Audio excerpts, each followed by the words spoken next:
which is Dr. Regina Lee, who is professor of space engineering and has led numerous projects in the area of satellite technologies, including the design of microsensors and actuators, microspectrometers development, solar panel technology demonstration, and attitude control design for nanosatellites.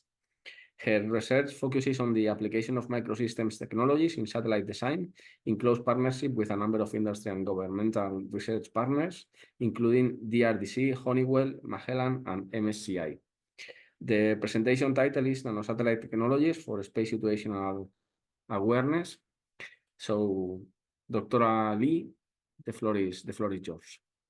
Thank you. Thank you so much for the kind introduction and also the invitation to this event. Even though I've been doing this online seminar for many years now, it is still a little bit awkward. I do apologize in advance in case there's a bit of a technical glitch. And I do rely on the host to help me out a little bit because I can't really monitor the chat room and the questions at the same time. So again, I do apologize well in advance. So as introduced, my name is Regina Lee. I'm a professor of space engineering here at York University. It's very rare that I participate in a discussion of this nature with all the experts in space situational awareness, mostly because it's still a relatively new topic. Usually when I present anything that I do, I start with about 10 slides on what is SSA, why is it important, why do we want to care about it?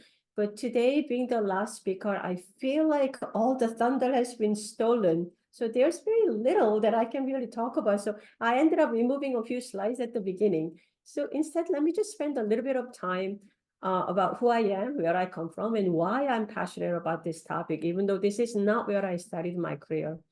So as you might have guessed, I've been around a little bit. I started my career building satellites, not observing satellites. I spent 7 years in the industry working for a small company called Dynacon, which is well known for its contribution to MOST and NeoSat spacecraft. I worked on a star tracker on NeoSat and MOST as well.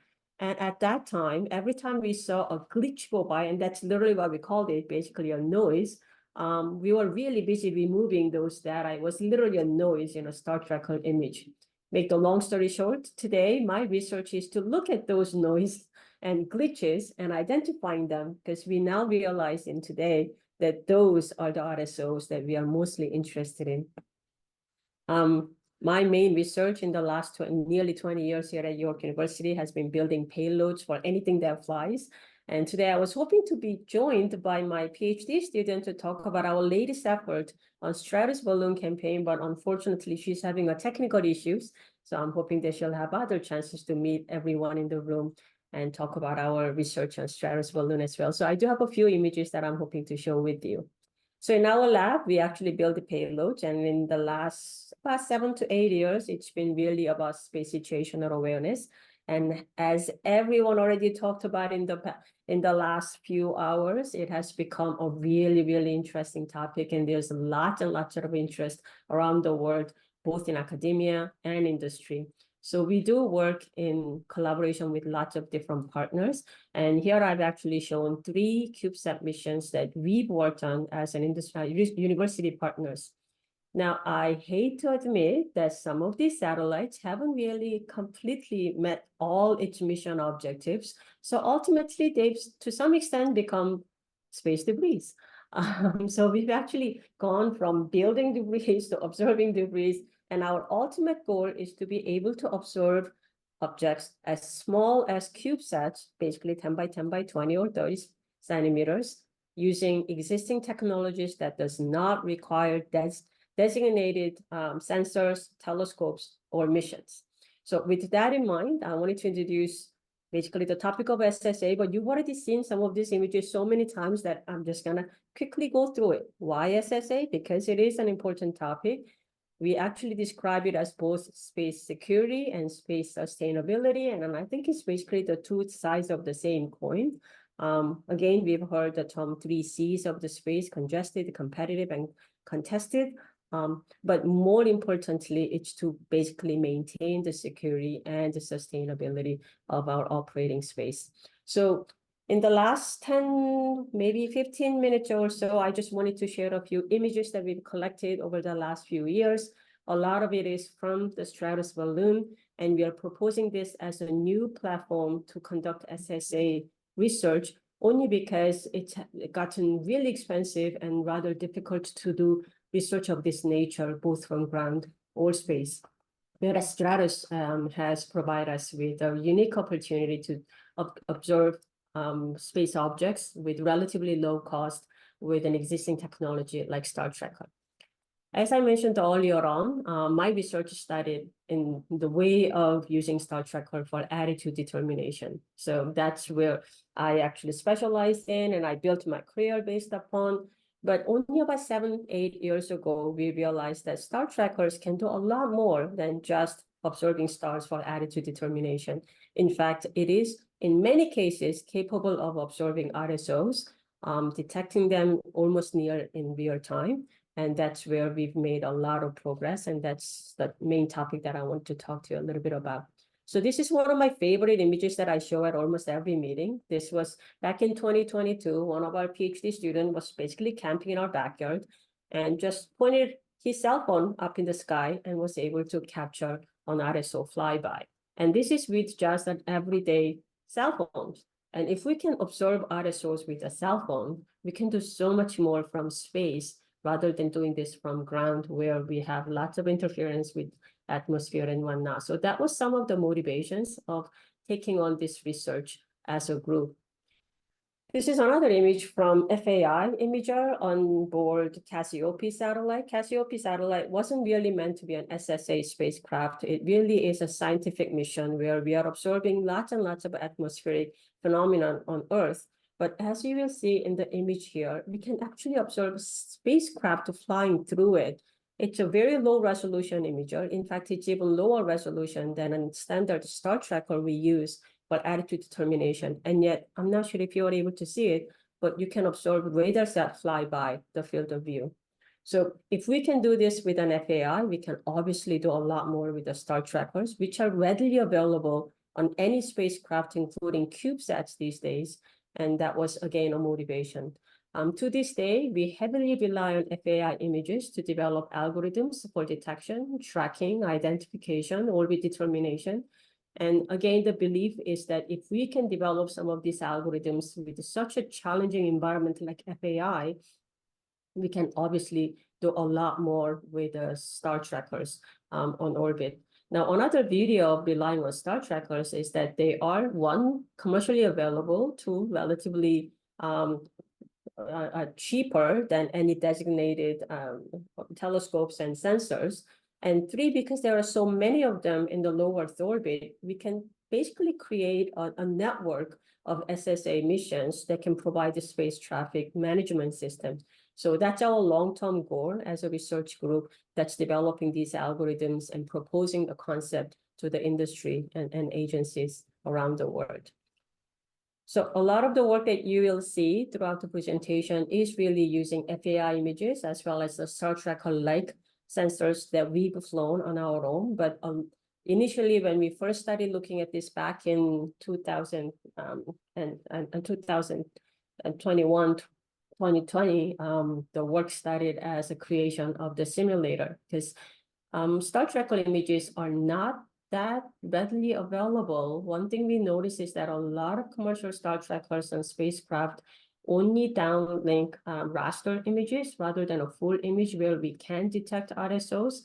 And even the ones that have full image available, we don't really necessarily have access to them as a public user. So we started creating a lot of simulated images, again, using FAI as our template sensor, and started comparing them almost at the pixel level to show that our simulated images can be used for algorithm design as well as the concept demonstration. So several papers have been published on that, and building on that experience, again, working with the DRDC and Magellan, we proposed our very first payload.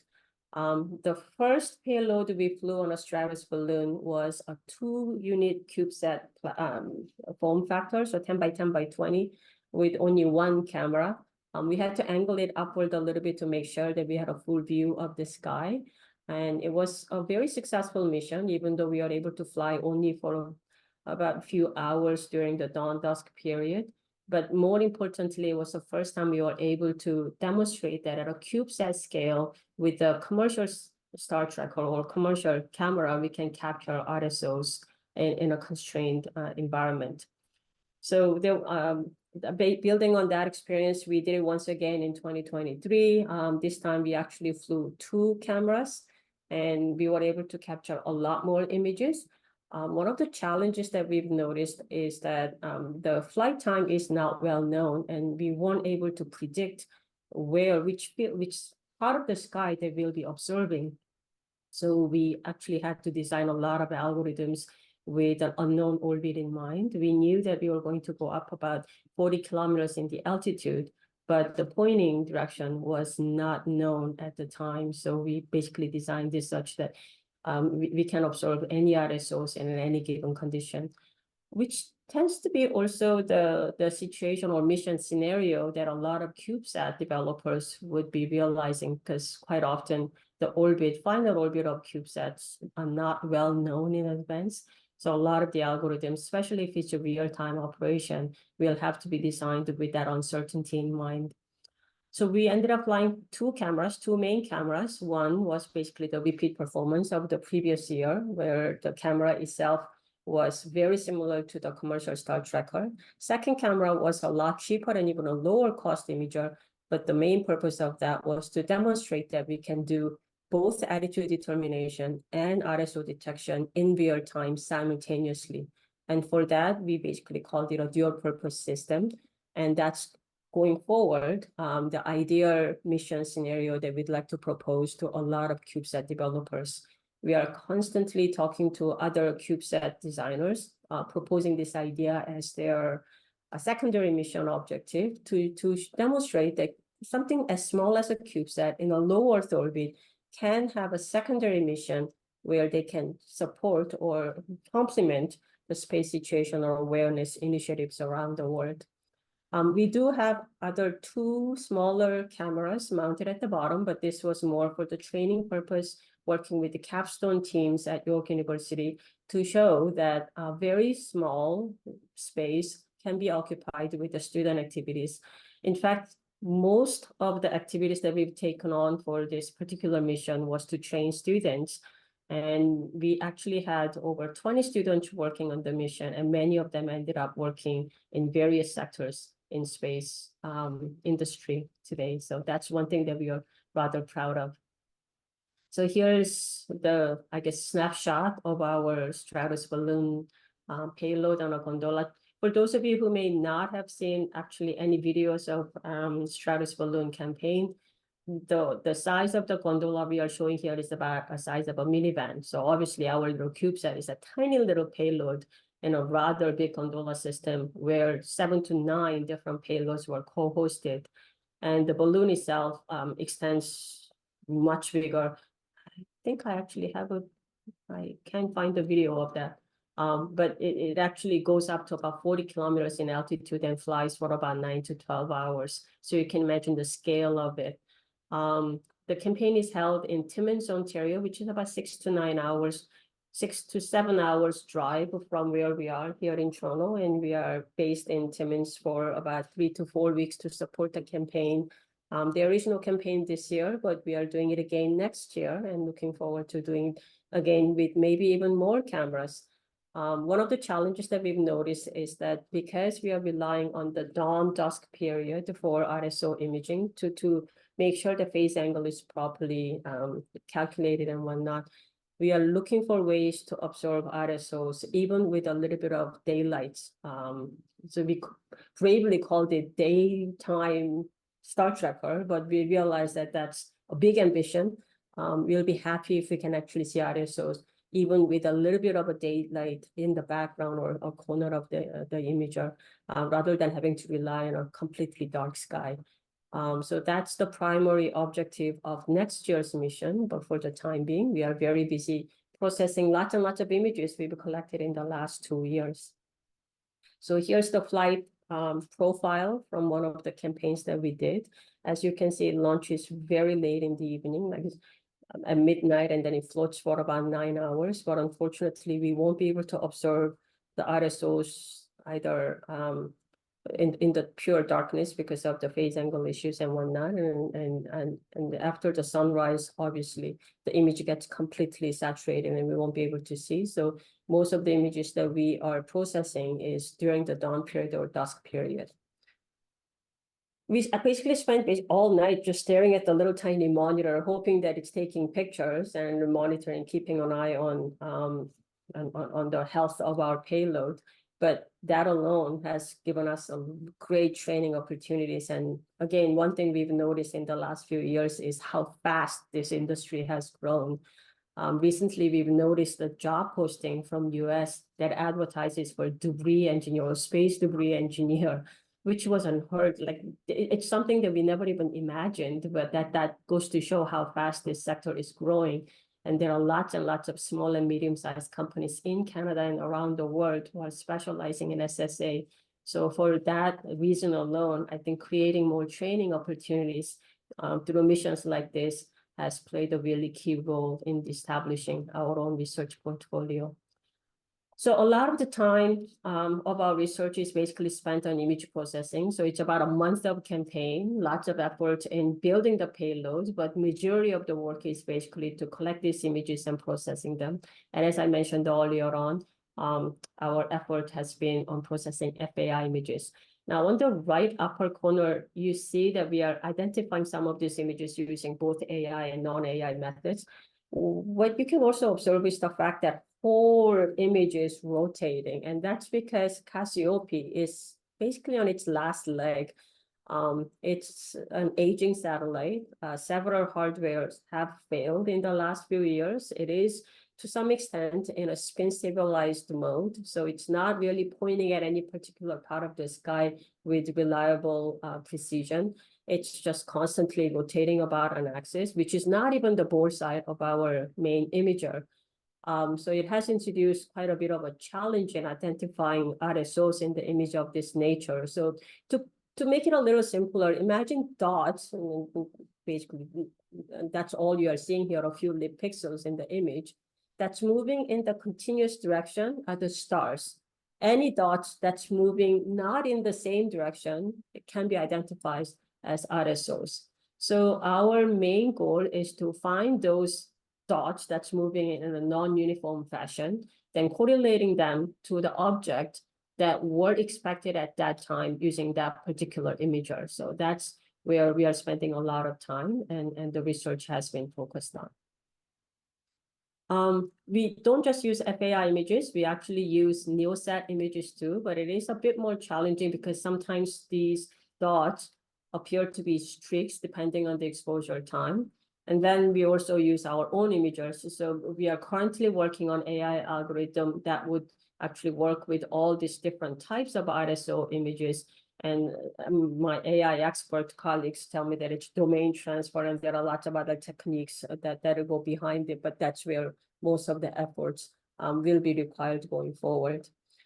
This is an image that we've collected from Stratos. I'm not sure if you can actually see some of them. I realized that I should have used the ones with annotation already embedded, but there are dozens of moving dots. It's different from FAI in a sense that it's more stable. From the Stratos balloon's not moving, swaying as much as the FAI, where it was the whole image was rotating. So here we are looking at static versus moving images. We do have challenges in tracking some of these dots, because if from one frame to another, if we actually miss one, we won't be able to track it. But from these images that we've collected, for about 6.5 hours, we are able to capture nearly 70,000 images. We also played with the resolution of the images to see what would be the ideal setting that we can use. And of those, we are able to identify hundreds of unique RSOs. Some of them were, actually many of them were Starlink satellites, OneWeb spacecraft. We've seen a few rocket bodies, and correlating them is another challenge that we've seen, and we still have more images to go through. As I mentioned earlier on, there were 2 cameras. One was to basically collect images that I've shared, and we are hoping to share that with the whole SSA community to allow everyone to develop their algorithms as well. And the second one was of a lower cost, simpler star tracker that only captured a few. I'm not sure if you can actually see the dots flying by. It actually had relatively low resolution, low exposure time, and it's to demonstrate the real-time attitude estimation and RSO tracking. And then again, I'm happy to report that we are very successful with that, and we would be happy to share the images as well as the algorithms with the community too. When we are now flying, these payloads on Stratos Balloon or anything that can fly, we are actually doing it from ground. One of the research efforts was on observing same object from multiple sites so that we can create multi-object, multi-observation sort of viewpoints, because half of the group is working on photometric analysis as well as astrometric analysis. So to have observation of the same object from multiple sites is an important step to calculate the orbit of the object. So we actually operate our own telescope and hope to make more observations going forward. Last topic I wanted to briefly talk about, I think I'm running out of time, is what we do with all these images. So we collect them, we've written papers, we share data set with the community. But as I spoke about earlier on, and many other speakers mentioned on, it's not just an academic research topic. This is something that we really would like to raise awareness on. This is an important concern for the world. It has to be a joint effort. It has to be collaborative consideration that brings in lots and lots of different parties to realize how important this topic is. And it goes well beyond the engineering research. So with that in mind, we actually spend a lot of our time talking to general public about what we do. So obviously I come and present in a workshop like this, but many of my students actually go beyond just the general publications and presentations and workshops. We actually go to individual schools in the area. We use these beautiful images that we've collected both from ground and space in creating artistic expression to share with young audience as well as the general public. And it's all in the effort to raise awareness about constant concern over space sustainability. We often compare this to the sustainability in the ocean, where microplastics and other pollution issues were always considered a scientific challenge, whereas today it's really being discussed as more of a public discussion. So we spend a lot of time talking to young audience. And this is an example of a little project that we just recently completed. Our students were able to put together a theater-like production at the Ontario Science Centre, where we spoke to well over 2,000 young students who contributed by writing a message to space. And we collected those 2,000 messages. We put them on almost every possible flat surface that we could find on our payload, and we flew it to the edge of the space and brought it back. Obviously, we went back to the Science Center, displayed it, and shared that passion with the public. We also had a recent art exhibit. We worked with lots of very talented artists to create different aspects of what it means to have space sustainability, and we were able to share that passion with the public as well. So a few more pictures, and obviously none of this would have been possible with the contribution from my team, and I just wanted to say the opportunity to say thank you. So that's it for my presentation. I would be happy to take questions. Okay, thank you very much, Dr. Regina Lee. I mean, it's been really, really interesting. Let me just say that, I mean, you have really shown that this question about SSA is really interdisciplinary, because you have been talking about image detection using either AI or non-AI techniques, also aerospace engineering, also instrumentation. So, I mean, it's your work has been impressive. So we have one or two questions from the audience. The first one is, what about what diameter do you consider as low resolution? So, sorry, can you repeat? I couldn't quite understand the question. Yeah, it's Michael Sams is asking about what diameters are considered low resolution. I assume low diameter of the object that you are observing. Of the object, so I'm assuming that you're asking what size of the object we can observe with the low resolution imagers. So low resolution imagers we are working with are 1024 by 1024 or as low as 258 by 258 wide field of view cameras. They are basically star trackers. And we are able to observe as large, it again depends on many factors. It's not just the size of the object, it's also the distance to the object, and more importantly, phase angle of the object, so where the sun is with respect to the object. Our own goal and hope is to be able to observe as small as a CubeSat in 500 kilometers in distance with an ideal phase angle condition. We haven't been able to do that. We currently only observe larger objects like Starlink satellites or big rocket bodies with a distance of a few hundred kilometers. But as we advance our technology to increase the resolution of the image as an after post-processing techniques improve, we are hoping to achieve capabilities of observing small objects like CubeSats. So 10 centimeter is usually the target size object that we want to observe, but that we are not quite there yet. And have you tried to somehow modify the star tracker in order to use some lens or whatever in order to increase this resolution? This is a question from So we haven't been able to demonstrate it, but there are other image processing techniques like subpixel mapping or sub-resolution or other methods that scientists have developed for remote sensing applications. We're looking at those as a way of improving our resolution of the spacecraft, of the space situational awareness applications. But our main goal is not necessarily to observe the shape of the object we are observing, but rather location of it or identity of it.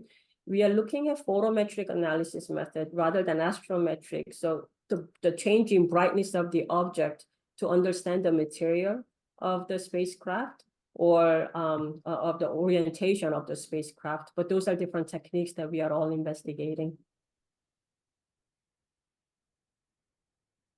Okay, thank you very much then, Professor Lee. Ben, I think let's move on to the final session of the workshop. Thank you, Dr. Ali. Thank you, Ramon, for the managing the introductions and Q&A. And this brings us to the conclusion of our workshop. Again, many thanks to all speakers for the exciting talks, the whole LEO SatS team, in particular, Marcus Gardio, Witold Kinsner, Communications and Publications, as well as Technology and Applications Working Groups within the SatS team for their efforts in assisting in organizing this workshop. The IEEE FDC team for their tremendous support as well. And we want to thank all of you attending the workshop. It's great to see the high number of registrations and attendees. This shows that our today's workshop topic is very important. Again, if you are interested in learning more about our LEO SatS initiative or want to be part of it, please feel free to reach out to us. We hope you enjoyed the excellent presentations, and we're looking forward to seeing you again at our next event. Stay safe and have a great rest of the day, a good evening, and even a good night. Thank you very much.